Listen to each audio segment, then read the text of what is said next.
Hola, ¿cómo están? Bienvenidas y bienvenidos a una nueva clase de Historia del Arte de la Biblioteca del Congreso de la Nación. Mi nombre es Anabela Sánchez. Hoy estoy en el laboratorio de microfilmación, donde se revisa ópticamente el material microfilmado. Y este escenario nos rodea, nos hace marco para arrancar un nuevo tema, que es el de romanticismo. Nuevo y no tan nuevo, ¿no es cierto? Porque nosotros venimos no solamente hablando de prerromanticismo la vez pasada, sino también hablando de algunos indicios que ya se veían venir en tiempos incluso anteriores. Cada vez que yo estudio un periodo, yo, cualquiera de nosotros, estudia un periodo artístico, sepamos que va a haber, el mundo es un degradé. No sé si todo el mundo, pero el arte sí. Entonces, tengo cositas que van apareciendo antes, cositas que van a aparecer después de muerto supuestamente el movimiento. Una cosa se va fundiendo realmente en la otra. Así que recuperemos algunas cosas que nos fueron apareciendo para que aparezcan realmente el día de hoy. Romanticismo entonces. Esta primera imagen que les comparto en la pantalla es una que conocemos. Vamos a ver unas cuantas ya conocidas, luego le sumamos nuevas. De Joseph Wright de Derby, un experimento con un pájaro en una bomba de aire. ¿Se acuerdan de esta obra, no? Nosotros la habíamos compartido cuando hablábamos de pintura inglesa, pero en donde fundamentalmente lo que más me interesaba era usar alguna imagen, no sobreabundan, de la primera revolución industrial. Esta era fantástica, ¿no? Con todo un experimento científico, una revelación en donde este señor con la bata roja demuestra en una pobre cacatúa que si te sacan el aire te morís. Así que bueno, demostración científica que apena a las nenas y no interesa a los amantes, la chica y el chico que están en el costado, pero sí a otro grupete de gente. Con esto traemos a la revolución industrial a nuestra vida nuevamente para dar origen a esta idea que venimos de alguna manera mencionando de cómo en la revolución industrial estamos en dominio de todo eh, a través del uso de nuestra razón y mejoramos la vida para todo el mundo. Mientras está ocurriendo esto, sin embargo, ocurre una reacción que podríamos pensar que tiene una base religiosa, en donde hoy seguramente la vamos a ver, que es considerar desde un costado bastante más pesimista que tal dominio no es real, que la razón no es la única de las fuerzas que gobiernan el mundo. Ahora vamos a recordar algunas obras más al respecto. em, y que en todo caso hay algo que supera la obra humana. ¿Qué será?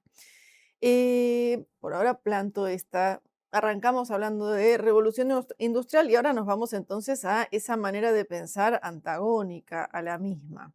Y recuerdo cosas. Por ejemplo, esta obra del mismo artista, Joseph Wright de Derby, que retrata a Sir Brooke Boothby, quien a su vez se hace pintar, no sentado en unos cortinados rojos, sino con un libro de Rousseau, el filósofo de la ilustración y a la vez anti-ilustrado en ese sentido, porque eh, la ilustración hablaba de una situación de progreso de la humanidad y Rousseau en ese sentido encuentra en la cultura de su época un elemento de contaminación en todo caso, en donde voy perdiendo mi pureza original conforme me voy civilizando. Y entonces, ¿qué hago? Trato de recuperar esa pureza alejándome de la civilización, como hace este señor, y metiéndose en el bosque, alejándose del mundanal ruido, eh, y volviendo a contactar con la naturaleza, en búsqueda de una pureza. Esto es importante. Otra imagen que habíamos compartido en su momento, acá intervenida por vuestra servidora, es este retrato del Salón del Louvre, esta exposición de 1787, en la cual nosotros habíamos hablado de 5 obras. Hoy hablo de quizás la más periférica de todas, que es esta que tenemos acá. Yo le fui dando colorcito a esta estampa. Esta que tenemos acá es esta que está aquí, de Hubert Robert, el interior del templo de Diana en Nîmes, una ruina. Y por ahí en ese momento era simplemente eso, una ruina, pero hoy vamos a empezar a ver cómo la ruina de los edificios de la antigüedad es algo que va a aparecer muchísimo, no es solamente Hubert Robert representando algo que le gustó, sino que va a ser un leitmotiv realmente de el romanticismo. Porque recién hablábamos de cómo esta nueva mentalidad anti-revolución industrial entiende que hay un gesto de gran, no me va a salir la palabra, pero, no me va a salir. Ustedes seguramente la tienen en mente. Cuando alguien se cree demasiado más de lo que es. Arrogancia, me salió la palabra, arrogancia, que es una situación de arrogancia la de creerse en dominio de todo y todos, que en realidad las ruinas me muestran que en algún momento hubo gente hace muchos siglos que seguramente se creyó dueña de todo y todos, y de ellos no queda nada, salvo alguna construcción en estado ruinoso. Esto es muy propio entonces del romanticismo y hoy lo vamos a ver mucho. Parecida a la obra que teníamos recién de este señor en el bosque, otro romántico que queremos recordar aquí, porque en un breve lo vamos a volver a mencionar, Goethe, que en su gran tour, en su viaje por Europa y principalmente por Italia, a los fines de dar a su ser una formación más completa, más cabal, viaja entonces por toda Europa y fíjense que aparece representándose junto a ruinas, ¿eh? En este caso en la campiña romana. Un señor que parte de un pensamiento prerromántico y después se va volcando hacia un cierto elemento importante de mencionar, más paneuropeo. Y con eso quiero enganchar con algo que veníamos viendo nosotros, que era el neoclasicismo. En el neoclasicismo nosotros vimos una manera de pintar, una manera de esculpir, em, que se enseña. ¿Dónde? En una clase. El clasicismo me lo enseñan, no me pueden enseñar a ser romántica, porque el romanticismo, vamos a ver, tiene una gran diversidad, es muy personal. En cambio, hay una manera de ser neoclásico, hay muchas maneras de ser romántico. Y este hombre, Goethe, va a hablar de un panlenguaje, ¿sí?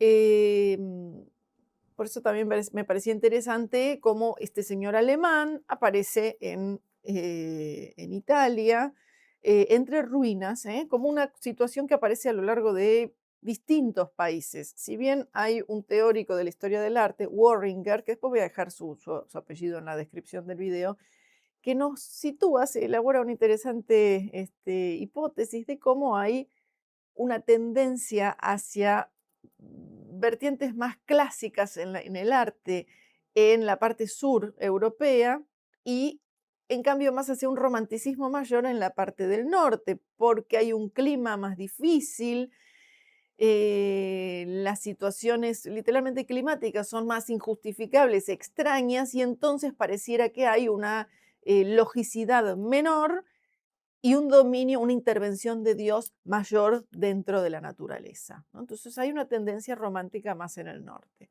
Así que bueno, este señor del norte va al sur y se hace representar entre ruinas, también en Italia, sin embargo. Otros ejemplos, y ya estamos por llegar a nuestros ejemplos propiamente románticos, que llamábamos prerrománticos, es obra como la de Füssli, este artista suizo que trabaja mayormente en Inglaterra, La pesadilla, ¿eh?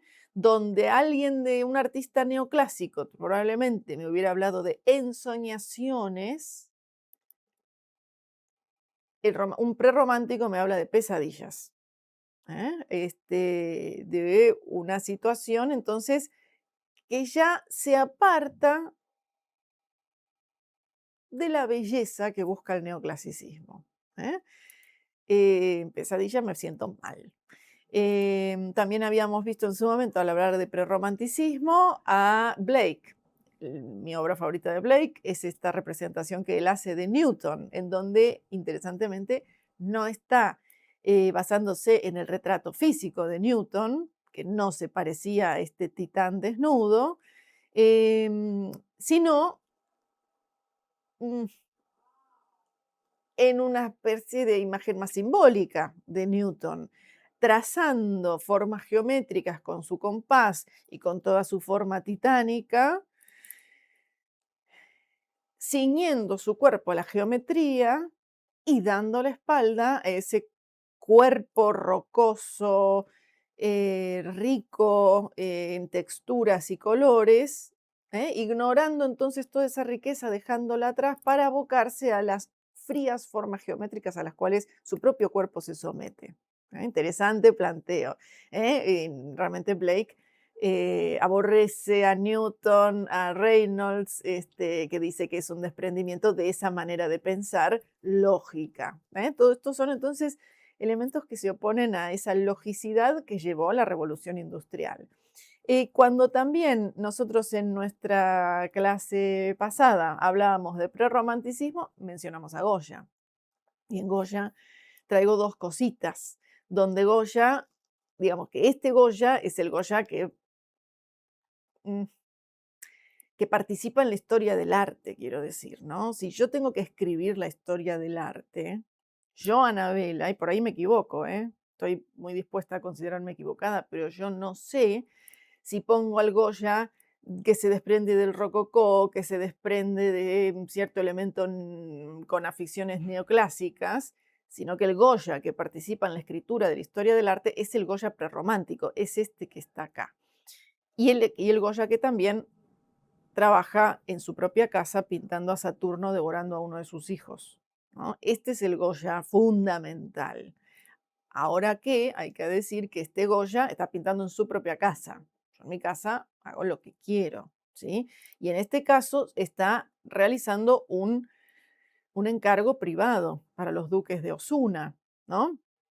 Que raros, interesantes señores le encargaban 6 obras con temática, esta era una de ellas, con temática de brujas, pero son obras inusuales, ¿no? Con esto lo que quiero decir es, Blake no tiene mayor éxito. Goya pinta estas cosas en su casa o para un encargo privado muy específico. El regrueso de su obra no corre tanto por estos caminos, hablando de óleos, porque hablando de grabados es otra cosa.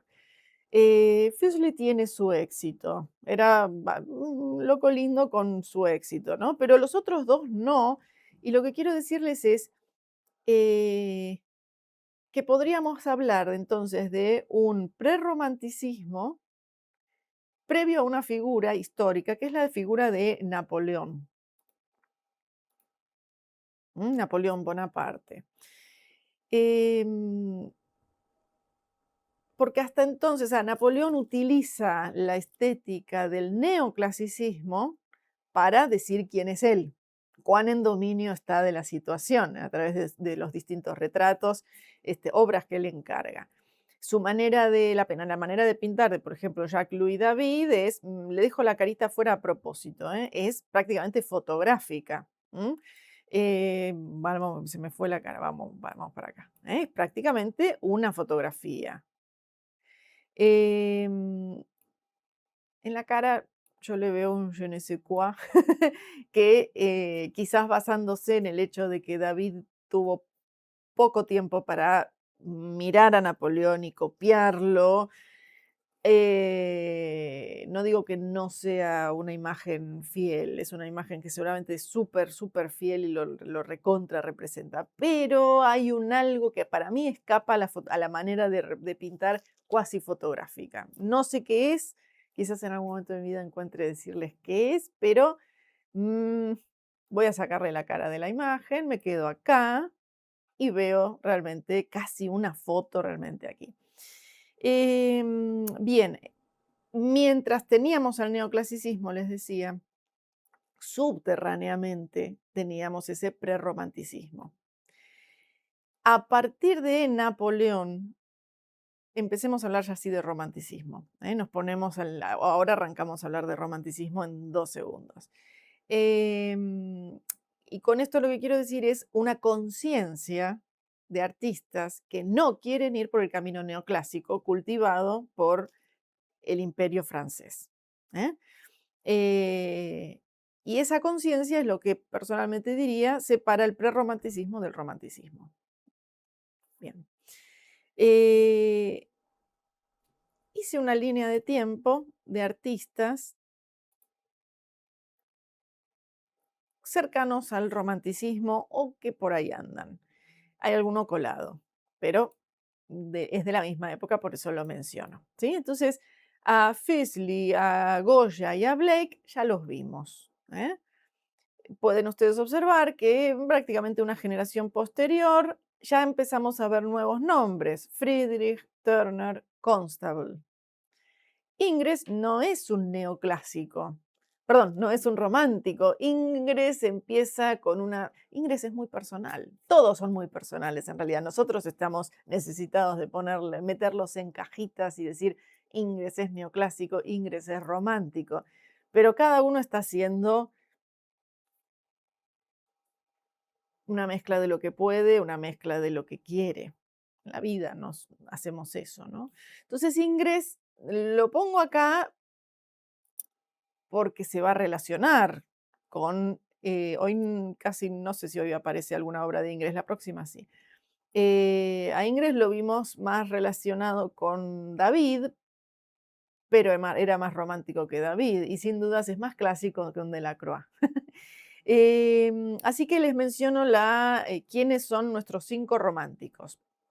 Friedrich, Turner, Constable y nace unos añitos más tarde Géricault y después Delacroix, ¿eh?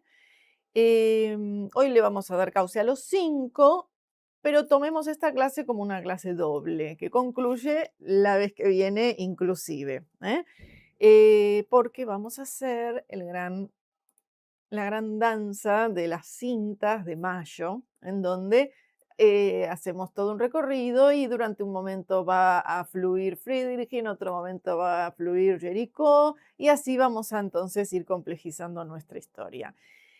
Por motivos de tiempo, gozamos de cierto tiempo y vemos una parte y la próxima vemos la que continúa. Y les quiero decir una cosa más, y ya nos lanzamos a hablar de obra romántica, que es, la clase de hoy va a tener más sutilezas y la clase que viene va a tener más momentos apoteóticos. Acompañémonos con las sutilezas de hoy, ¿eh? Los inicios, ustedes ya saben, son más tímidos y después vienen los fuegos artificiales, pero no hay tantos hoy. Hoy hay más introspección. ¿Estamos listos? Vamos allí. Conozcámosle la cara a nuestros artistas, ¿sí? Ahí tenemos retrato de Friedrich, artista alemán, retratado por Gerard von Kugelen, Kugelgen, bien. Y que tiene unos ojos así como muy tormentosos.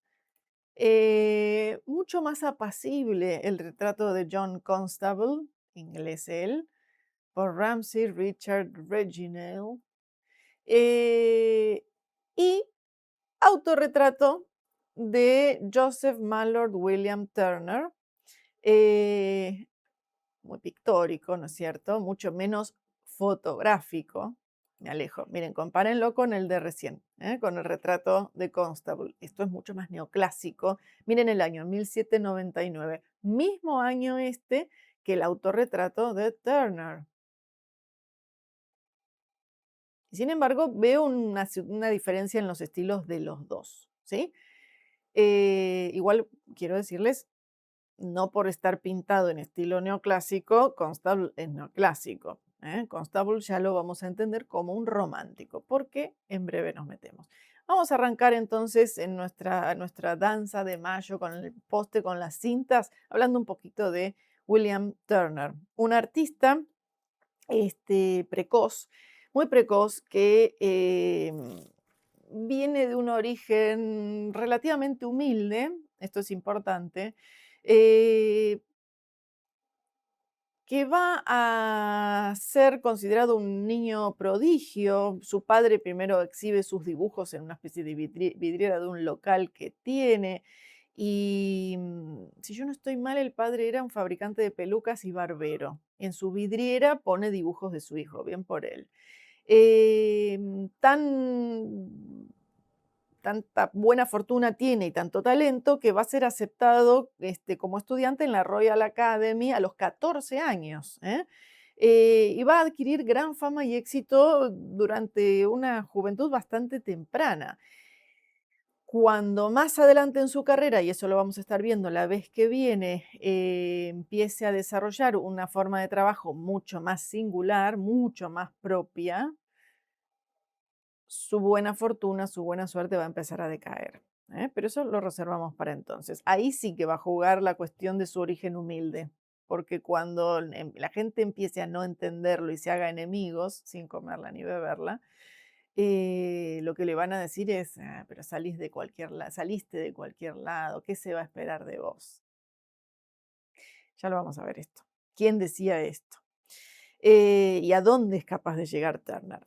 Porque yo acá estoy viendo un paisaje muy jugado,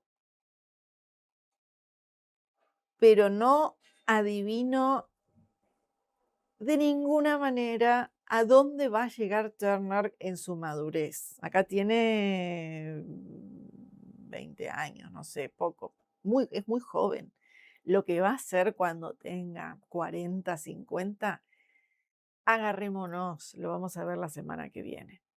Esta es la primera obra entonces suya que causa realmente sensación. Tiene efectivamente 21 años, su primer óleo muy alabado, Pescadores en el mar, que están entonces, fíjense, el mar está embravecido, agitado, y a la luz de la luna, con muchos contrastes muy abruptos de luz y sombra, estos pobres pescadores ejercen su oficio. Y yo quiero observar acá, y esto lo vamos a igualmente comparar la vez que viene, cómo Turner está trabajando con contrastes muy dramáticos y con mucho detalle. Esto es importante. Mucho detalle. Cada una de estas soguitas, yo de barcos no sé nada, así que no me pidan por favor el nombre de los aparejos y demás, porque voy a patinar como Bambi en el hielo, pero observo una tendencia a bastante detalle. Y esto, cuando hablemos de un Turner maduro, van a ver que corre muy por otro camino. Esta es su primera obra muy festejada, este es su primer gran éxito. ¿eh? Barcos holandeses en una tormenta. Tengo un cielo entre cierto celeste y tremendas nubes por parte de la izquierda, y estos barcos en una maravillosa diagonal. Este es un cuadro que se exhibió en la Royal Academy en el mejor lugar, en la mejor sala, en la pared opuesta a la puerta de entrada. O sea, vos entrabas, pumba, lo que veías era la obra de Turner. Amigos suyos cuentan que él no da abasto de todos los encargos que recibe. Mucho éxito, entonces cultiva ya desde el primer momento. Una obra más, para que vayamos viendo por dónde viene su cabecita, Naufragio, estoy en 1805. Entonces, fíjense que si yo observo una situación de naufragio, esa especie de mm, paz que me podían proveer algunas obras de David, o esa forma de pintar que también, como los Horacios o como la de Bruto, que le llevaban los cadáveres de sus hijos, él había renunciado a lo propio en pos de la República. Esa manera de pensar didáctica para que yo salga mejor de lo que entré al ver el cuadro, no, me conmueve. Sin dudas es una obra que me conmueve, pero no me enseña ni a ser mejor, ni me da paz tampoco, al revés. me sacude. Uy, pobre gente.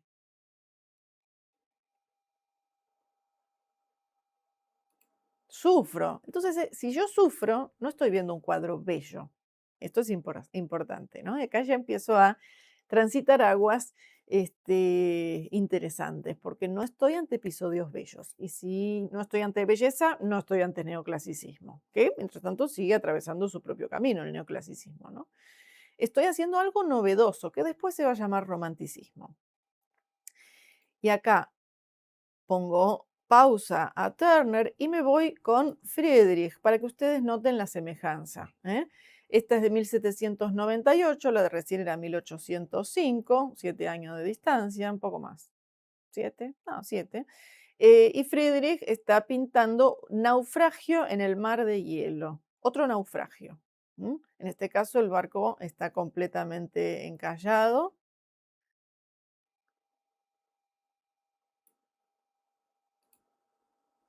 La naturaleza ha hecho lo imposible, ha detenido la obra humana.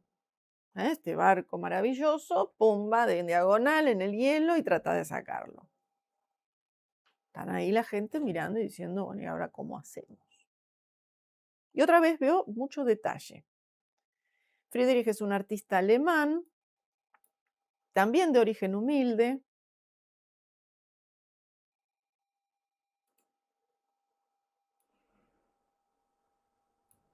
que otra vez gracias a su talento, va a conseguir tener una formación en Dresde. Él es originario de la que sería actual Alemania, del lado del Báltico. Va a tener entonces una formación artística en Dresde. Esto le va a permitir eventualmente también ver, poder acceder a las colecciones artísticas déjenme ver la institución, la colección real de Copenhague. Y en esta colección él va a poder ver algo que le va a ser de gran inspiración, paisajes holandeses. Nosotros vimos este año, ¿se acuerdan? Les traje un par, no son necesariamente los que él haya visto, pero recordemos algunas nociones. Esta es de Jan van Goyen, que me muestra este molino junto al río, en donde lo novedoso era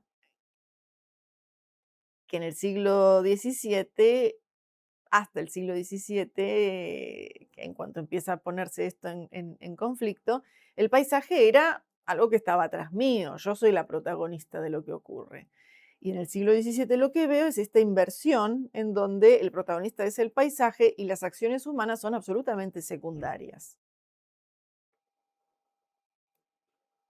¡Apa! ¡Qué pacho! Ahí está.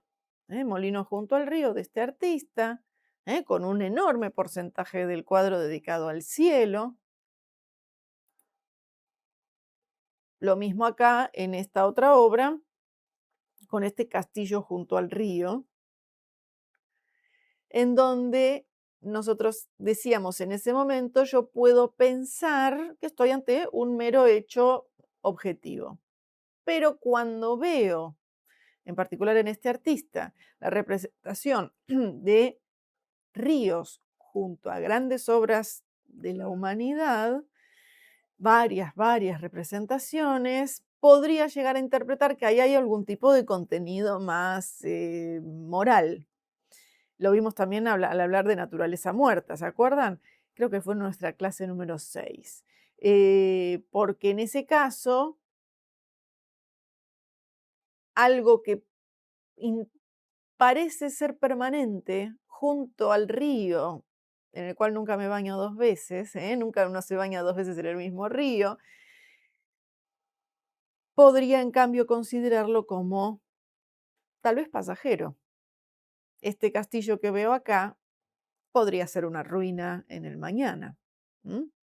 Así que este tipo de manera de pensar es muy posible que haya influido, ¿no es cierto?, en Friedrich, que tiene a su vez una formación protestante bastante estricta, que tiene una tragedia familiar importante, varias de hecho. Su mamá muere cuando él tiene 7 años, 2 hermanas mueren también en su infancia, y un hermanito muere ahogado cayéndose en un lago congelado.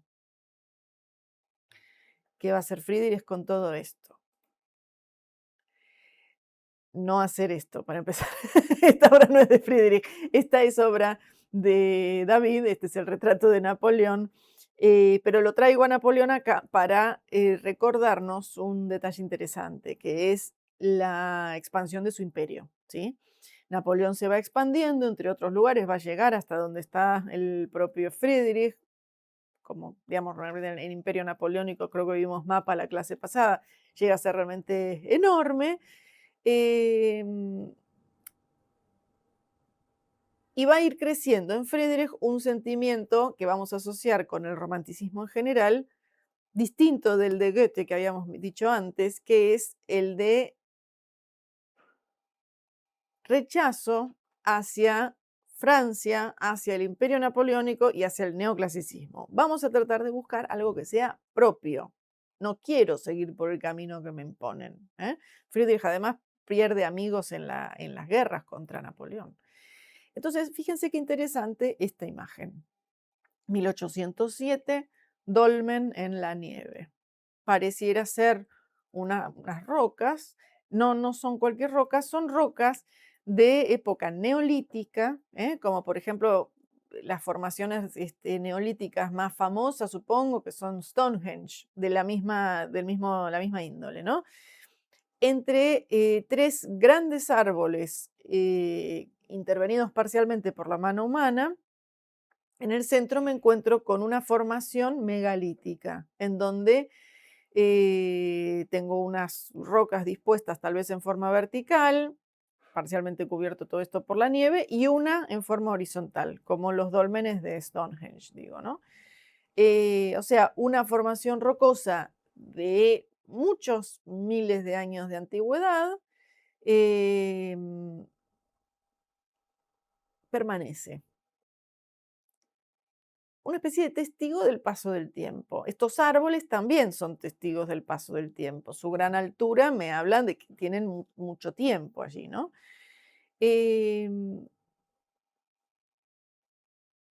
la mezcla de tiempos va a ser un factor realmente interesante por parte de este artista. No es todo pujanza y me llevo el mundo por delante, sino observo vestigios de momentos del pasado. Vestigios, es lo que va quedando. ¿M?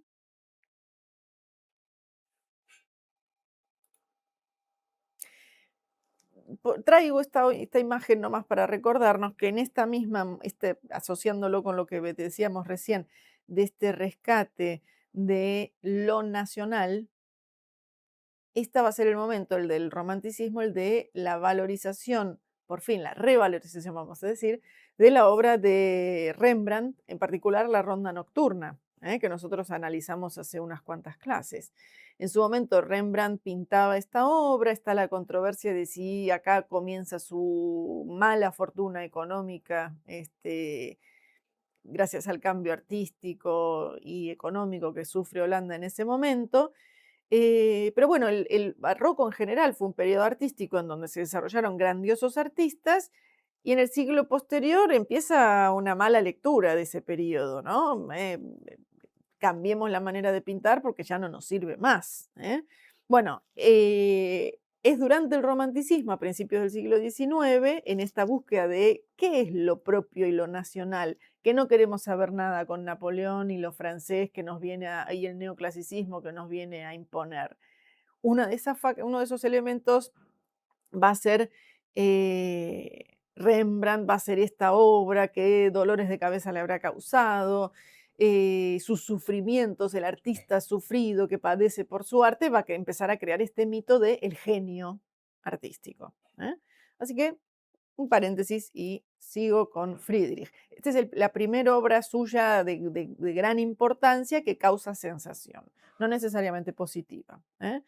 Se llama Cruz en las montañas, es una pieza para un altar privado, un encargo, y me voy a acercar. Él diseña también todas estas molduras para el alrededor, pero me quiero fijar principalmente realmente en la pintura.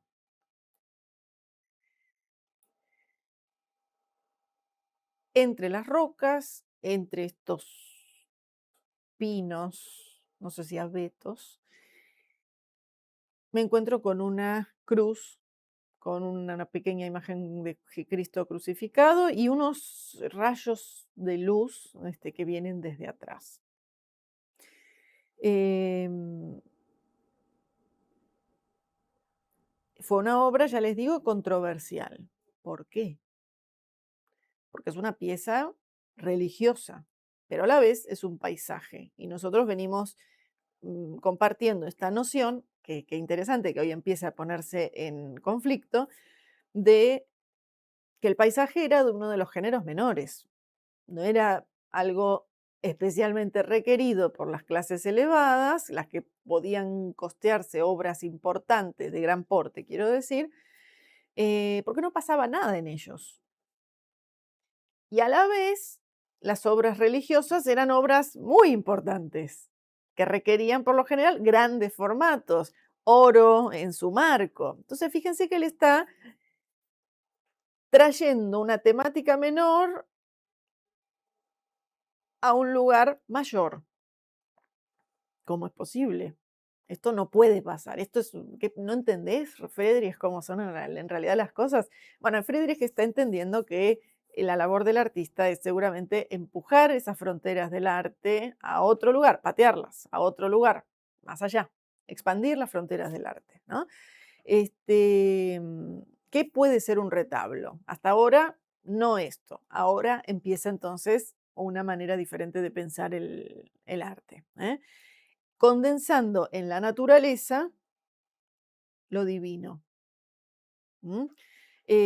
Pensando que en este paisaje calmo está Dios.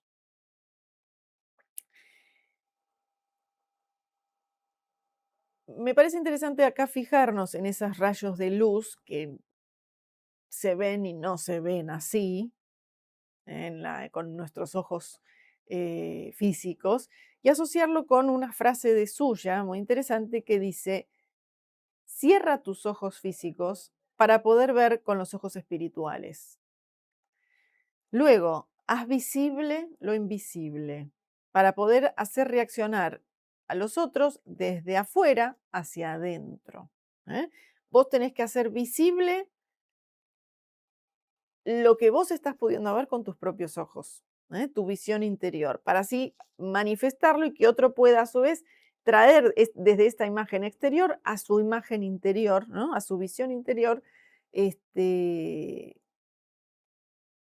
traducir entonces este evento sobrenatural. Yo miro la naturaleza, pero capto algo de sobrenatural que hay en ella. ¿M? Una sensación, un clima. En este caso, más amable, en otros casos, no, más trágico. Esta es un poco la estampa más clara de la obra quizás de Friedrich. Monje capuchino frente al mar, 1808.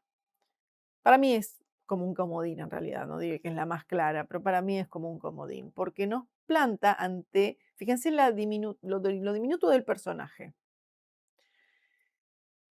ante la vastedad del mundo. Él está frente al océano, al cielo, pequeño como una hormiga. Me voy a acercar, reflexionando.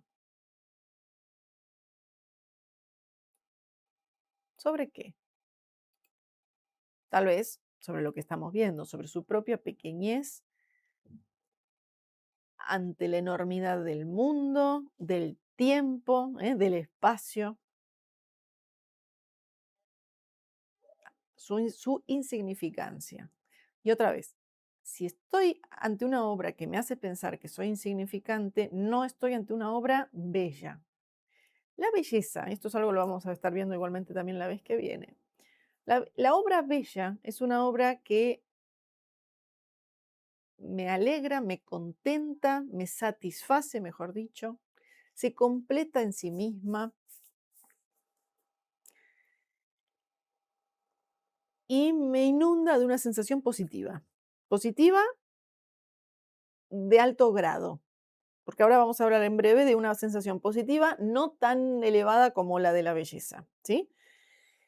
En este caso la sensación es negativa. Yo no sé si quiero andar buscando obras que me hagan, obras o eventos en general que me hagan sentirme insignificante. No me gusta. Pero lo interesante de esto es que esta nueva manera de pensar el arte abre ante mí un panorama mayor. Yo ya no voy a transitar solamente el camino de lo bello, sino que tengo otras alternativas. Una elevada como esta, que llamaremos sublime, elevada pero negativa. Y otra va a ser no tan elevada pero positiva, que es la de lo pintoresco, que en breve vamos a recorrer también. ¿Eh? Así que antes caminaba yo buscando belleza en el neoclasicismo y ahora voy a estar transitando también por el camino de lo sublime y el camino de lo pintoresco. Tengo nuevas alternativas de caminar artísticamente. Acá, paisaje invernal. Tengo entonces a este pequeño leñador ante esta V corta de árboles, con estas fuertes diagonales, ese cielo plomizo, por la poquita nieve que hay arriba de los árboles. Intuyo que está nevando tal vez en este momento. Me imagino lo que va a quedar cuando tal vez corte estos dos árboles que le quedan. Este que está en primer plano parece bastante robusto. ¿Cortará a este testigo del paso del tiempo?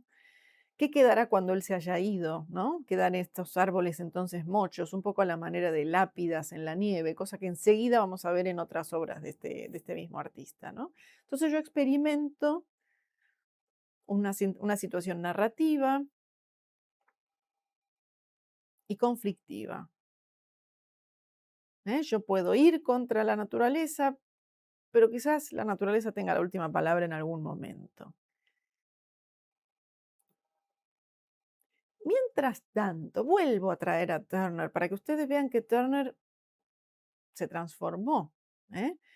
Y que está empezando a dejar fluir la mancha de manera extraordinaria. ¿M? Lo teníamos a Turner antes hasta 1805 y acá estoy en 1812, pasaron 7 años y Turner está acá pintando a Aníbal cruzando los Alpes en una tormenta de nieve. Y realmente lo que les voy a decir es que la anécdota, la situación de Aníbal y cruzando los Alpes y tal, pasa a ser realmente secundaria para quedarme ante lo extraordinario de esta aparición de la mancha como nunca la habíamos visto nosotros. Me voy a acercar, otra vez veo la pequeñez de los personajes. Estoy, ahora que lo pienso, pensando en Napoleón. ¿Se acuerdan Napoleón cruzando los Alpes por David? Estoy tratando de hacer memoria del año de la obra, pero no me acuerdo. Era durante el directorio. Em, con esa figura maravillosa, diagonal y triunfante, en donde en la roca aparecía también mención de Aníbal, Carlomagno y alguien más, que ahora se me va de la memoria, que habían también cruzado los Alpes fundando imperios, ¿no? No sé si Aníbal va a andar fundando imperios, pero bueno. Acá intuyo que esto es un elefante caído, pero no estoy muy segura. ¿Por qué? Porque hay mancha, ¿no? Esta enorme, inabarcable empresa, entonces, de el cruce de los Alpes, en este caso para tomar por sorpresa, ¿no es cierto? Bueno, Napoleón también lo hace de esa manera. Pero sobre todo, me parece interesantísimo que ustedes vean la aparición de este Turner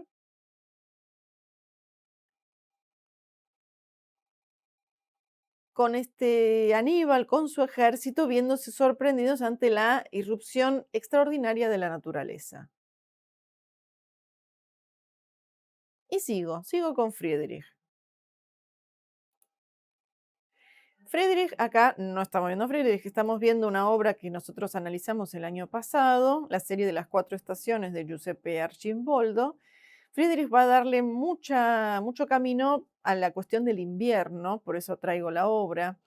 Em, Esta serie nos mostraba, recordarán ustedes, distintas estaciones que se relacionaban con los 4 elementos y que también se relacionaban con las edades de una persona, ¿eh? Donde la primavera se asocia a la infancia, el verano a la juventud, la madurez al otoño y el fin de la vida con el invierno, ¿no? Y en ese sentido me parecía a mí, esto es una asociación, un cruce que me parecía interesante hacer propio, no solamente tal vez aparezca la cuestión invernal en la obra de Friedrich, dado que está rodeado de paisajes muy septentrionales y fríos, sino también asociados al final, en este caso de la vida, finales, entonces también para cruzar con la obra de Friedrich que retomo acá. Cementerio monástico en la nieve. Por cierto, para quienes no hayan compartido nuestro análisis del año pasado, les voy a dejar en la descripción del video un análisis que hice por escrito de las series de Archimboldo en el ciclo de apuntes sobre historia del arte hace algunos años. La voy a dejar en la descripción del video. Voy con Friedrich. Cementerio monástico en la nieve. Otra vez, estos árboles muy elevados, testigos del paso del tiempo, rodean las ruinas de un edificio gótico. El gótico que en este momento se piensa erróneamente que nace en Alemania, en realidad es francés, pero se pensaba otra vez como un elemento propio, singularmente alemán, en ruinas. Y en estos restos de edificio veo figuras humanas que están yendo hacia allá. Han atravesado el cementerio y están entrando en lo que otrora fuera un glorioso edificio extraordinariamente alto. Ven que estoy diciendo la palabra extraordinario mucho, es que así es justamente el romanticismo. Lo clásico no se asocia a lo extraordinario, por eso es clásico, por eso es repetible. ¿Eh? Em, Puedo pensar que entonces en este día parcialmente gris, un poco más luminoso sin duda que el cuadro que vamos a ver en breve. Este grupo entonces de monjes atraviesa el cementerio y entra en lo que antes fuera un edificio glorioso y hoy está en un estado de ruinas. Y otra vez somos pulgas ante el tiempo.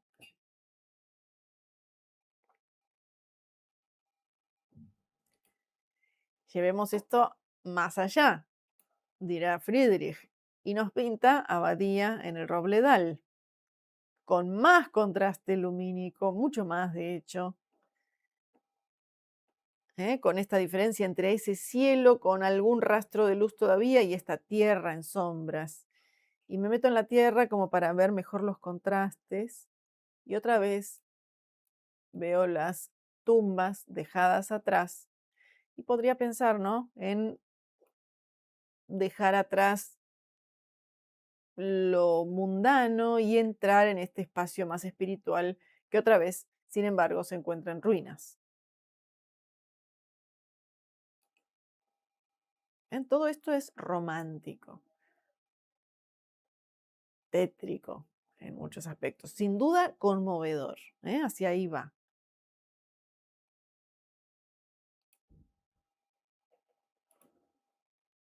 Friedrich se casa, hace un recorrido de luna de miel, entre otros lugares pasa por este lugar, Rügen, y nos pinta acantilados de tiza.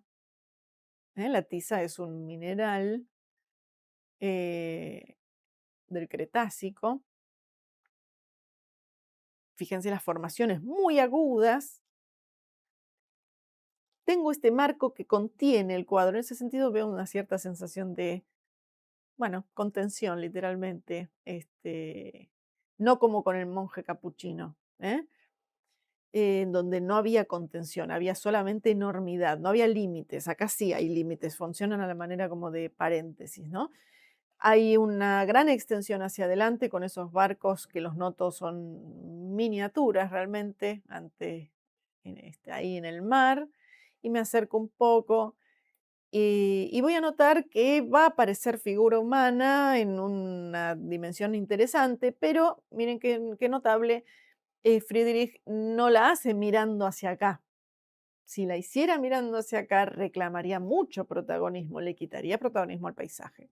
No, miran hacia allá, haciéndonos a nosotros también mirar hacia allá. Voy a observar que a este señor parece que se le cayó la galera y quizás la chica está señalando hacia adelante. Cuidado, no se te vaya a caer al abismo que tenés ahí adelante. El otro hombre contempla. Esta observación del abismo, otra vez una situación romántica. Y vamos a señalar otra cosa más, ¿no? Que es que no están vestidos a la moda de 1818, sino a la moda de un tiempo un poco anterior, unos pocos años antes. Otra vez una relación con el pasado.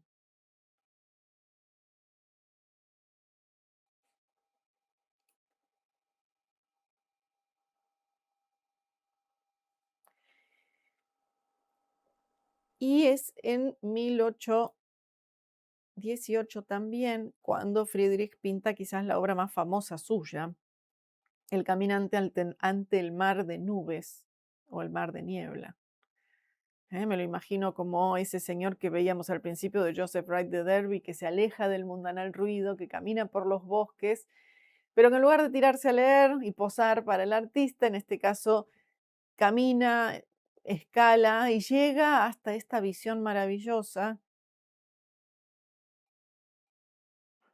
en donde observa, y nosotros lo observamos a él, en esta elevación rocosa, observando el cielo en la tierra, pensando tal vez entonces otra vez en la vastedad del mundo, en el paso del tiempo, dado el movimiento de las nubes, en lo que permanece,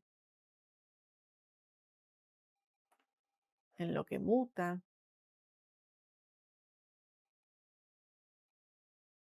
y en lo sublime. Esa sensación grandiosa y a la vez un tanto escalofriante, por lo tanto no bella. Yo observo lo que cambia y cambio a mi vez y me siento pasajero. Todo eso es sublime.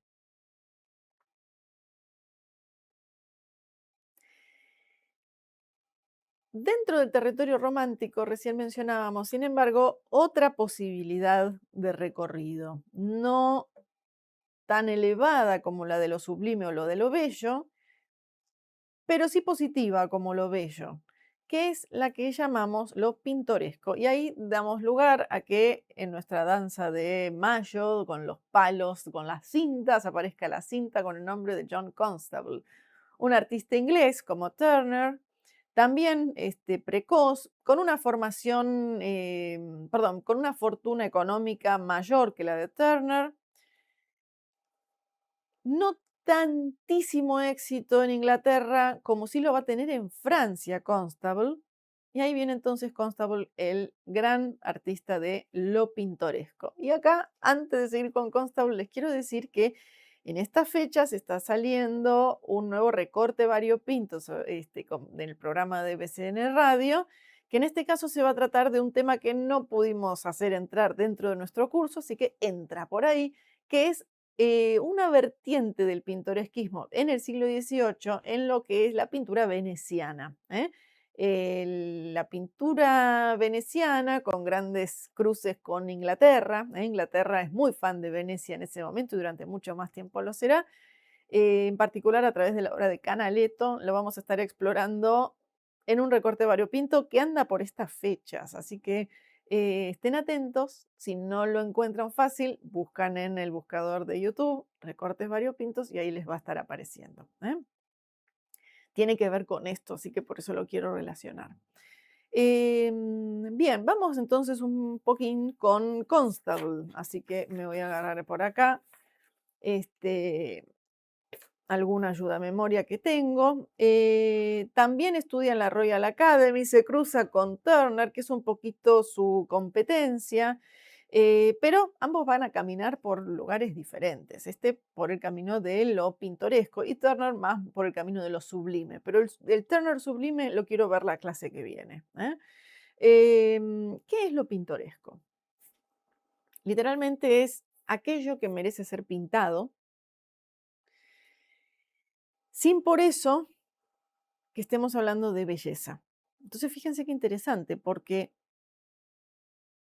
me encuentro ante situaciones con, entre comillas, cierta falla, pero que aún así, por fin, merecen aparecer en un cuadro. Venimos hablando, nosotros el año pasado estuvimos dale y dale, dale, hablando un montón de la anécdota, de lo que pasa en un cuadro.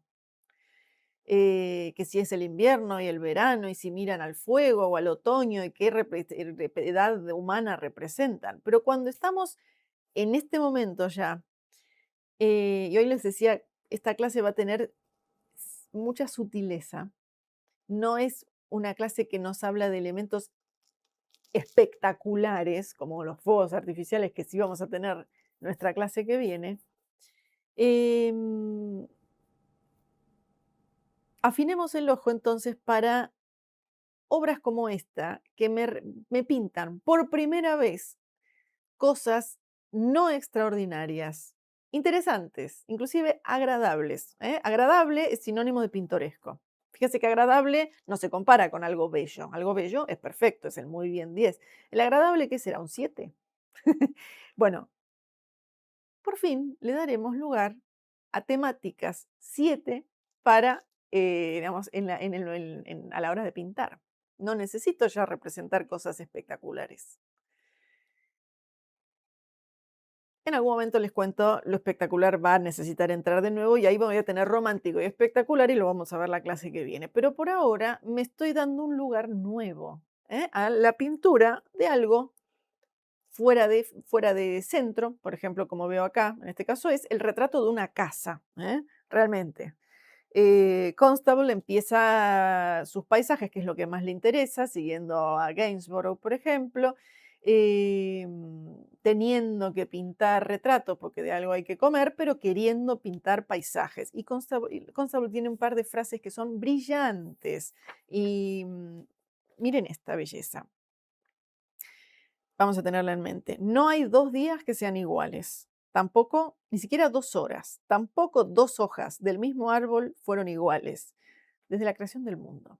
Entonces, lo que va a hacer Constable es, empieza pintando un poco lo que quiere, paisaje, en función de tal vez lo que le piden, ¿no? Quiero una representación de mi casa. Bueno, no es tanto la casa lo que importa en la obra de Constable, sino el clima representado, lo pasajero, el momento en donde esa bandada de pájaros pasa por ahí mientras el sol está empezando a salir o a ponerse, eventos entonces pasajeros del paso del tiempo. Esa brisa que mueve un poquito el agua de la laguna, el reflejo inestable de la gran casa que parece inmutable.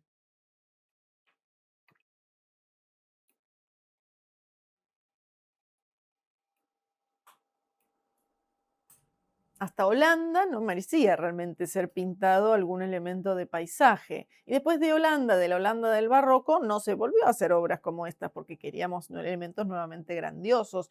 Era el neoclasicismo o divertidos si hablábamos del rococó. Vuelven entonces, pero ya con más conciencia de sí, Constable, a representar situaciones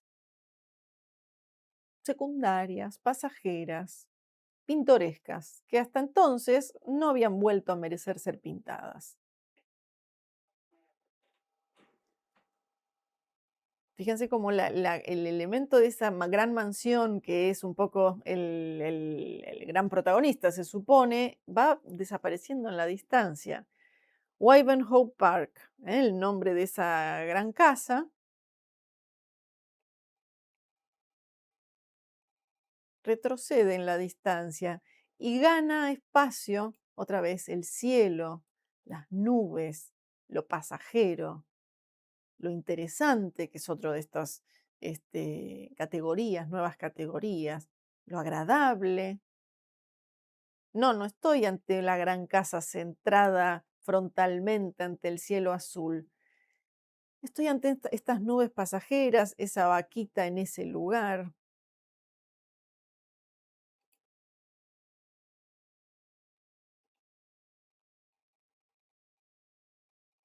La casa descentrada, la tierra transitada que hizo sendero,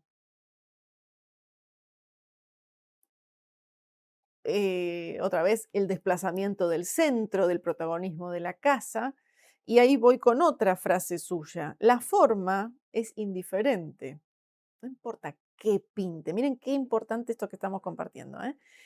No importa qué es lo que yo estoy pintando. La luz, la sombra y la perspectiva son la que lo hacen hermoso. Él usa la palabra hermoso, pero nosotros vamos a usar la palabra que corresponde, que es pintoresco. El caballo blanco es una de las obras también más interesantes, más importantes, de gran tamaño, enorme tamaño por parte de este artista, en donde realmente el caballo es una figurita más dentro de este mundillo, no es que está haciendo nada muy espectacular.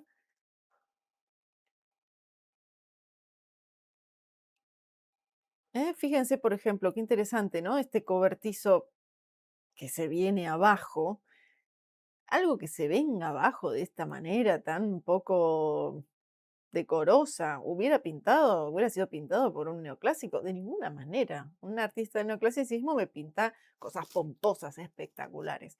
No, no es lo que va a hacer, en cambio, Constable.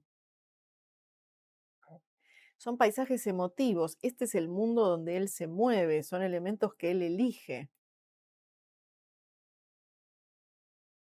Es una mezcla entre objetividad y no objetividad, ¿eh? Cierta subjetividad también.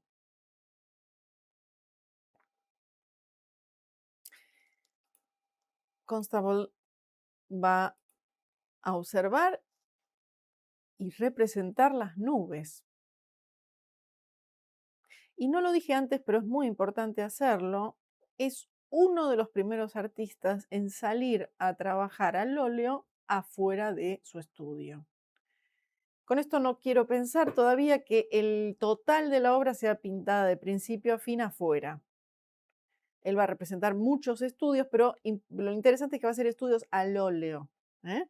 Porque hasta entonces un artista, un Friedrich, salía a dibujar al exterior, salía tal vez con acuarelas al exterior y tomaba múltiples apuntes, bastante cercanos tal vez al estadio final de la obra, pero el cuadro se componía en el taller.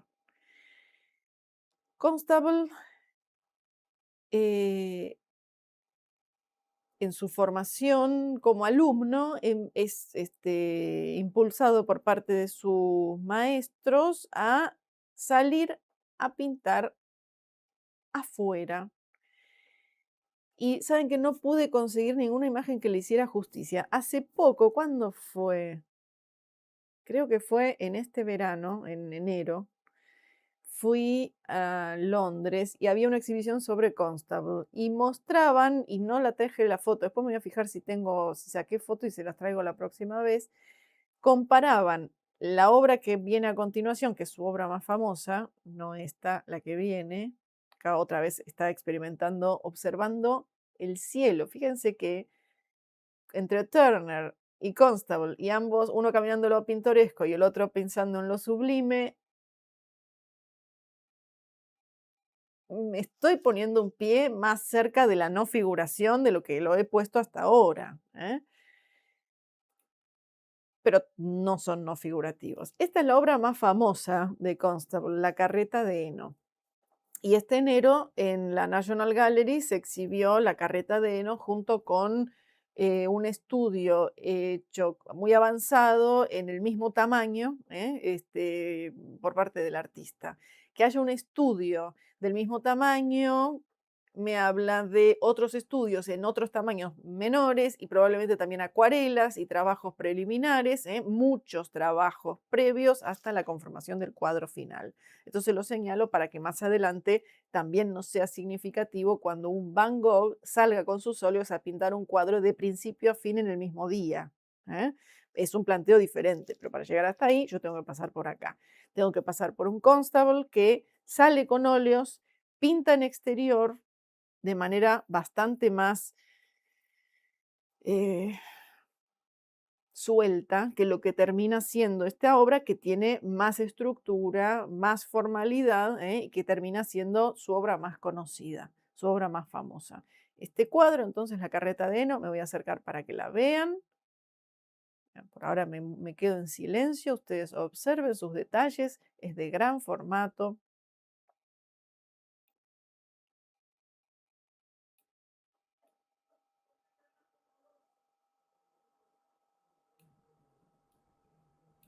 Una simple carreta cruza el río, allá veo otra carreta más con una parva de heno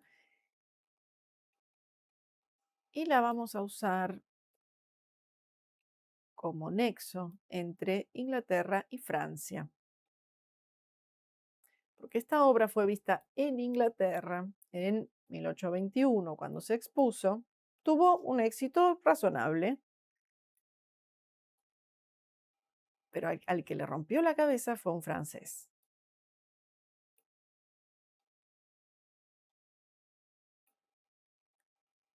El francés que fue a Inglaterra, artista él, a ver qué estaba pasando en ese momento en la exhibición, fue Theodore Géricault, que quedó muy aturdido, palabras propias, ante la contemplación de la carreta de heno. ¿Por qué? Géricault va a observar, vamos a ver un retrato de Géricault, retratado por uno de sus maestros, Horace Vernet. ¿No? Géricault va a observar que Constable trabaja el verde con múltiples toques de diversos verdes. Ya va a venir de la Croix, que hoy va a aparecer así para decir hola y lo vamos a hablar de él la vez que viene. De la Croix va a decir, lo mismo hace Constable con toda su obra, no solamente en el verde. Pero en el Jericó parece que observa particularmente el verde, ¿no? Que para mostrarnos esta riqueza cromática, está compuesta de múltiples verdes. Y hay una novedad acá que a los franceses, a estos dos en principio, les resulta enormemente significativa. Y a nosotros también, porque acá está el germen de lo que será el impresionismo. ¿Mm? Bien, usamos este cuadro entonces, esta obra pintoresca, donde nada muy notable está pasando en cuanto al tema, pero sí algo novedoso está ocurriendo en cuanto a la manera de pintar. ¿Eh? Que inspirará lo que llamaremos impresionismo nosotros más adelante, porque todavía no existe. Romántico entonces, Constable, inglés, lo mismo que Turner. Turner vamos a retomarlo la semana que viene. Constable tal vez algo también, pero sobre todo a Turner, porque Turner tiene un corpus de obra monstruosamente grande. Nos vamos a fijar más en él la vez que viene. Ingleses ambos, uno pintoresco, el otro va por el camino de lo sublime. Fíjense que esta obra no me hace realmente reflexionar acerca de la grandiosidad en comparación con mi pequeñez, aunque tengo pequeñez por parte de los personajes, realmente hay algo de agradable en lo que veo que no me sacude, quizás. A mí personalmente me parece, no me sacude. Miren acá, por ejemplo, me quiero acercar un poquito para que noten ustedes cómo las sombras no son marrones, las sombras de los árboles en el pasto son frías, son azul verdosas. Eso es una manera de pensar la imagen que a Jericho le vuela la cabeza. Y vamos con Jericho. Así que cruzamos y nos vamos al continente. Y observamos a este retrato de este artista francés que tuvo una vida breve pero intensa. Theodore Géricault, alumno de Horace Vernet, el que acá lo retrata, y también de Pierre Narcisse Guérin, taller que abandona. Parece muy emotivo, medio violento, Jericho, y el maestro Guerrán, así no puede ser, Jericho, ordenate, así no es la vida. Jericho abandona entonces el taller y poco parece que se forma solito pintando y copiando, inspirándose en las obras expuestas en el Louvre, en particular la obra de Rubens. Va a ser quien más lo conmueva. Acá tengo que ver la influencia de Rubens, ¿eh? Esta es la primera obra que le significó un éxito oficial de la Guardia Imperial. ¿Qué tiene de tan notable? Todo el dinamismo que comporta, que sin duda me tiene que recordar a Rubens, ¿eh? ¿Cómo hago una obra dinámica? Por ejemplo, me baso en diagonales. Tremenda diagonal que tengo acá. Diagonal y escorzo, ¿eh? El caballo funciona en diagonal, pero también en fuga. El caballo a su vez está embravecido. Tengo estímulos, ¿no es cierto? Vamos a acercarnos. Con las escenas de guerra que aparecen también sujetas a diagonales. Y encima el personaje del el soldado este coracero de la Guardia Imperial, está girado sobre sí mismo. Y además con cierto, entre comillas, desbalance de color, porque ahí tengo esas notas de ese vermellón que para el momento eran como si yo les dijera que estoy pintando con colores fosforescentes. Entonces aparece algo extraordinario. Vieron que decía, hoy es más sutil. Bueno, con Jericho, con Delacroix, entramos en el territorio de lo extraordinario. Y nos vamos a ensalzar en él la semana que viene. Este es el primer gran éxito entonces de Jericho, que como les digo, tiene una vida corta pero intensa. Esta es del 1812, entre 1816 y 17 se va de Francia a Italia, al Grand Tour, no solamente para nutrirse de arte italiano, sino también para alejarse de su propia tía, con la que tiene un romance. Así que se va, tal vez expulsado por la familia, la verdad que me falta el detalle. Y en Italia en particular va a acercarse a Miguel Ángel, el más tormentoso de los artistas del Renacimiento, y también a Caravaggio, otro tormentoso, Michelangelos los dos. Em, Traje esta obra porque me parece la más inmediata para entender su influencia, la influencia de Miguel Ángel en Jericho, en la obra que va a pintar para entrar con un boom en el panorama artístico e ir por mucho más. ¿Eh? No sé si se acuerdan, pero esta obra la vimos el año pasado.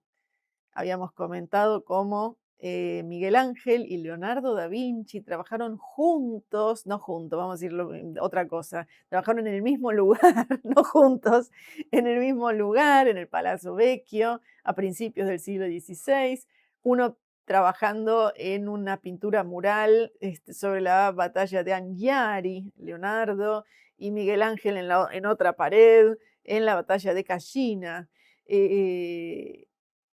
Ambos mostrando triunfos de la ciudad de Florencia sobre Milán y la otra, no, Pisa, creo que era la otra ciudad, y ninguno concluye la obra porque otras cosas los convocan. Leonardo se va para Francia, Miguel Ángel se va a Roma, y ninguno termina la obra. En ambos casos sus imágenes son copiadas y no llegan las copias. Em, Bien, y acá tenemos entonces una copia y por lo tanto con su elaboración del trabajo de Miguel Ángel. Observen el mare magnum de gente que va y viene, que mira para allá, pero va para acá, que se tuerce para un lado, pero para el otro, para arriba y para abajo, a ver si le encuentran influencia en la obra más famosa de Theodore Géricault, una obra de muy gran formato. Esta gente está muy lejos del cuadro, ¿eh? Que es la balsa de la Medusa. Para que se entienda lo grande que es este cuadro, acá tengo una personita parada al lado. explicándolo probablemente. ¿Qué es la balsa de la Medusa? Voy para atrás un momento y les cuento un poco la situación. La Medusa es un gran barco que parte de Francia hacia Senegal, dominada por Francia, con el nuevo gobernador francés de Senegal y su comitiva. Este barco, liderado por un capitán, parece ser que bastante estúpido e inútil y puesto por el gobierno. Y este capitán tan tonto lleva al naufragio, parece que desoye los consejos de su tripulación, naufraga en la cerca, medio cerca, vamos a decir, de Senegal. Y entonces había, ya tengo los números por acá, unos 400 personas arriba del barco. Em, y en 6 botes se suben, ¿quiénes? El nuevo gobernador de Senegal, el capitán, el alto mando y nadie más. ¿Qué pasa con el resto de las personas? 147 personas no tienen a dónde subirse. Entonces se improvisa, como pueden, una balsa que es la balsa de la Medusa, donde 147 personas se apiñan arriba de esa balsa precaria.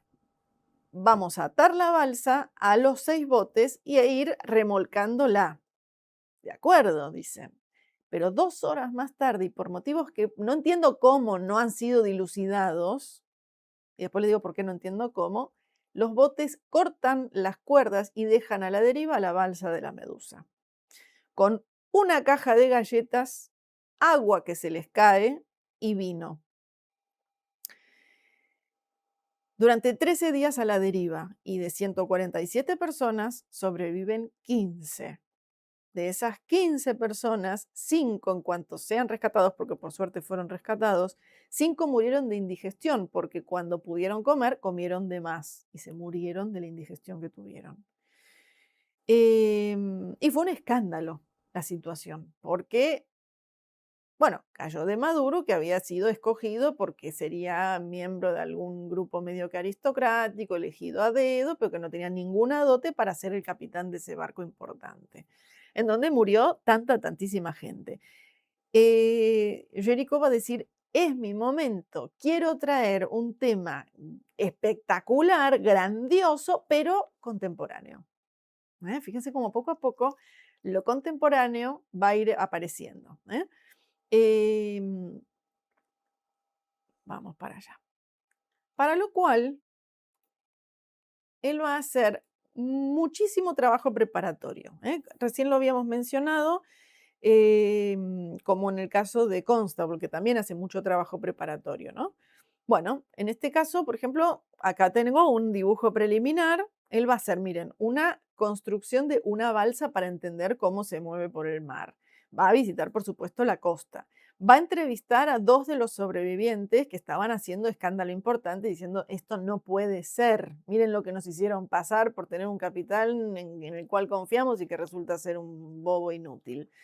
Va a entrevistar a estos señores. Va a hacer muchos estudios, como les digo. Ahora les cuento más. Fíjense cómo va a ir mutando la idea.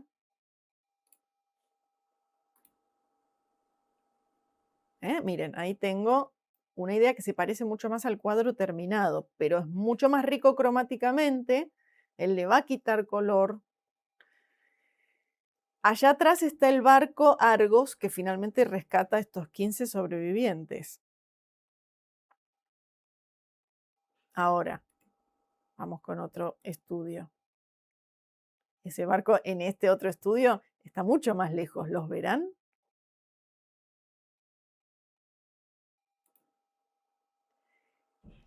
Había, en la obra terminada se va a ver, ¿no? La espalda del señor que está arriba de la pirámide humana que se va a ir formando, que no aparece desde el principio.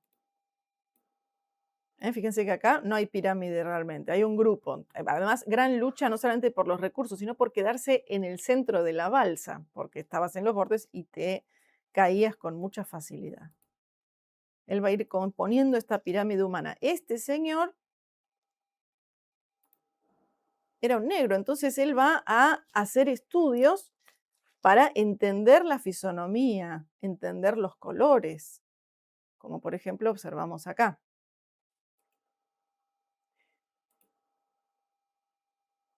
Dado que hubo episodios de canibalismo, 13 días a la deriva con una caja de galletas que te la terminas en el primer día, hubo episodios de canibalismo. Entonces él va también a observar miembros cercenados, ¿eh? Nuevas naturalezas muertas llegan a nuestra vida, ¿no? Entonces, bueno, qué personaje notable realmente de Jericho, ¿no? Va a observar y copiar miembros cercenados de cadáveres. Va a representar cabezas cercenadas también. Familiarizarse con todo lo terrible. ¿Lo lleva después al cuadro? No necesariamente. 13 días a la deriva te dejan unas quemaduras en la piel espectaculares, o sea, eh, una debilidad muscular que no sé si te permite armar una pirámide humana. Lo que él arma es una escena de heroísmo genial, maravilloso. Entonces, estoy con Jericho, un artista que otra vez no tiene la circular que le dice a usted es romántico. Está pintando y haciendo romanticismo al andar. Entonces, tiene un cierto elemento de ese heroísmo neoclásico, pero a la vez se separa porque me trae elementos de lo contemporáneo y de paso escandaloso, ¿no? Y entonces arma esta pirámide maravillosa en donde, observen el barco donde está, el barco que los va a salvar. Recién lo teníamos bastante grande. Miren lo que es el barco ahí. Ahí está. Es la cosa más pequeña que vi en mucho tiempo. ¿Los verá? Entonces, fíjense, conforme va avanzando en los distintos estadios preliminares para el cuadro, va conflictuándolo más. El barco que los viene a rescatar cada vez está más lejos. Hay una ola a la izquierda que se les viene encima. ¿M? Y va poblando de cada vez más cadáveres la parte inferior. Entonces termina componiendo una escena en donde de la muerte, la quietud, la desesperanza, voy poquito a poco, componiendo una pila humana. Me voy a acercar, desde lo más, fíjense acá, yo diría, bueno, si esto es un torso sin cuerpo, me parece, ¿eh? Sin nada de la cadera para abajo. El padre que ha perdido a su hijo, melancólico. Eh, entonces, los distintos cadáveres, los que no resistieron, con sus carnaduras en azules y verdes, este que está aferrándose a la vida como puede y todos que le infunden ánimo. En algún lugar de estos posó Delacroix, el artista también romántico que vamos a ver nosotros la semana que viene,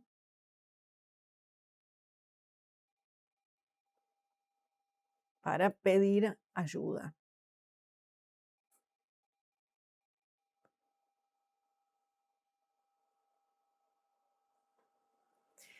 Este cuadro fue más escandaloso, les diré, que exitoso en Francia. No se lo compra la corona, que era lo que esperaba Jericho, así que él se lo lleva a Inglaterra, como por ejemplo tengo acá en esta foto de 1939, cuando lo bajaron ante la inminencia de los bombardeos de la Segunda Guerra Mundial. Fíjense que ahí ustedes pueden apreciar el tamaño del cuadro. A ver, acá está una de las figuras de los cadáveres de abajo, está invertido. Se lleva el cuadro y se va a Inglaterra. Y en Inglaterra observa la carreta de heno y pinta algo que en breve les muestro. En algún momento, no se sabe bien si durante la realización de la balsa de la Medusa o a posteriori, después de su regreso a Inglaterra, va a pintar algo también muy notable, muy interesante, único. Fíjense cuántas cosas estamos inaugurando hoy con este nuevo movimiento, con el romanticismo.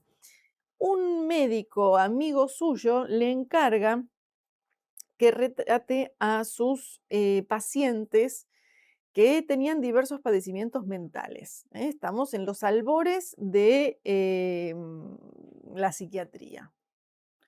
Por eso algunos nombres no son, por ejemplo, monómano, no sé si es un nombre que se utilice mucho hoy, ¿eh? Era el diagnóstico de ese momento, de esta señora que parece que padece de envidia crónica. Entonces, fíjense de qué manera la representa Jericho. Son retratazos. A la vez, no son nada halagüeños, para nada.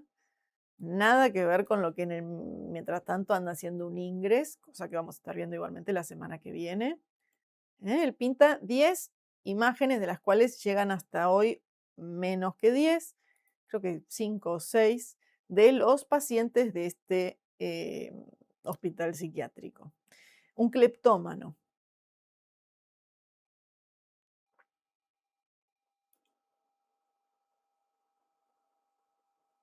Tipo interesante debió ser Jericho. Hombre con delirios de mando.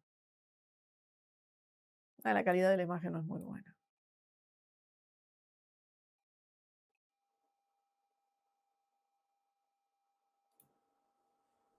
Apostadora compulsiva. Por mujer no la dejaban apostar compulsivamente lo que quería.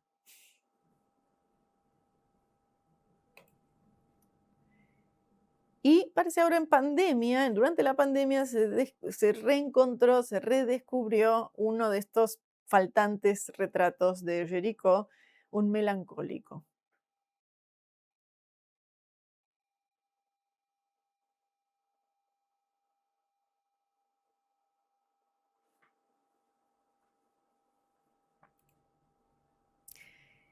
En Inglaterra, y voy a usar esta imagen fuera de época, porque en realidad tendría que haberla puesto. Bueno, en realidad no se sabe bien de qué época son los retratos que acabamos de ver, ¿no? Si los pinta a su regreso de Inglaterra o no. Nah, pero voy a usar esta imagen como la última que vemos de Jericho para referirme a su muerte. Él muere en realidad en 1824, a los 32 años.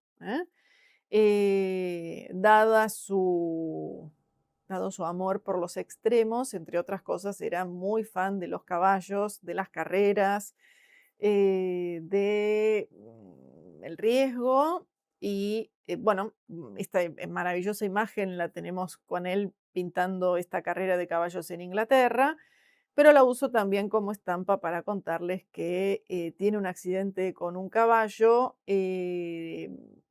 lo deja bastante maltrecho, no se cuida tampoco, se empeoran sus heridas y después de una larga agonía muere a los 32 años.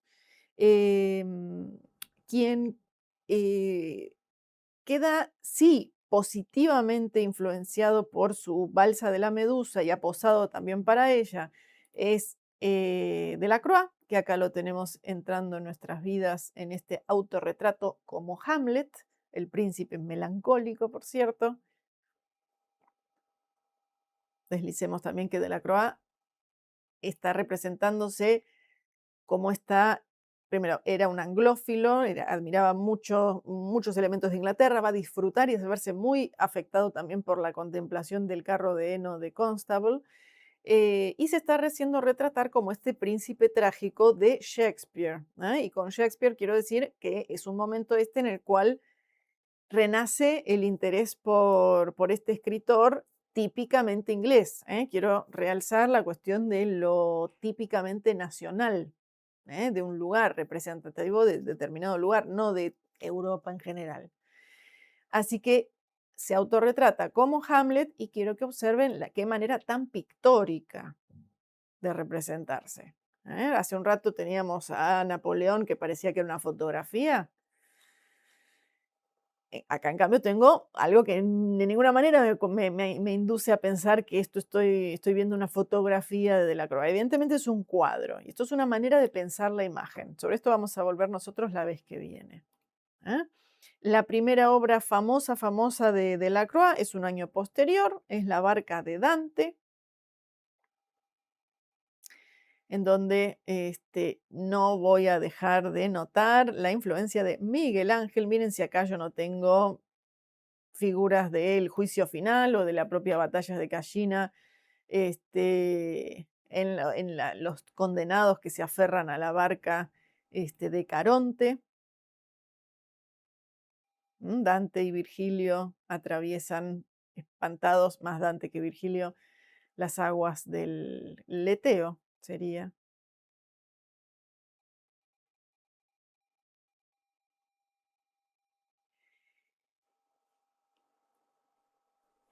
Y nuestra última obra, digamos, estamos abriendo Panorama de Delacroix, la seguimos la vez que viene, y abriendo un poco el panorama del que va a empezar a ser a su vez poquito a poco la decadencia, vamos a llamarla así, de Friedrich.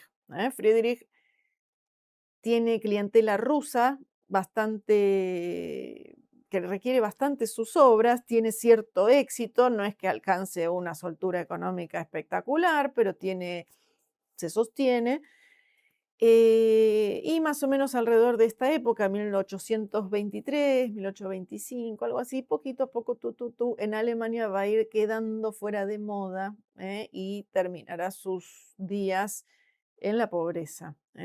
Esta obra me parece magnífica, Mar de Hielo.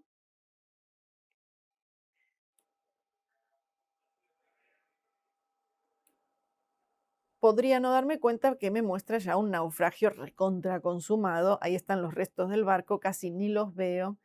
Sí parece una foto, ¿no? En ese sentido digo, entonces se acerca más al neoclasicismo. La temática de neoclásica nada, tiene todo lo trágico que requiero de una obra romántica. Trágico o pintoresco o sublime. ¿eh? Y otra vez, la naturaleza aplasta y borra de la faz de la tierra la obra humana. Bien, yo no sé si fue todo sutilezas hoy, pero sin dudas que la clase que viene, en la cual vamos a retomar al romanticismo, sin dudas se vienen eventos espectaculares. Las obras más típicas del romanticismo, bueno, yo creo que hoy tuvimos igualmente la del viajero ante el mar de niebla y la balsa de la medusa, pero La libertad guiando al pueblo de Delacroix, famosísima obra, la tenemos la semana que viene. Y vamos a ver ahí sí al Turner que amamos, al que nos deja realmente sin aliento. Y ahí les voy a contar bien al respecto de pobre Turner, cómo sufre las críticas, tontas críticas por parte de gente que lo envidia. Así que bueno, todo esto y mucho más lo retomamos la semana que viene en nuestro curso en la segunda clase de romanticismo. Nos reencontramos prontito.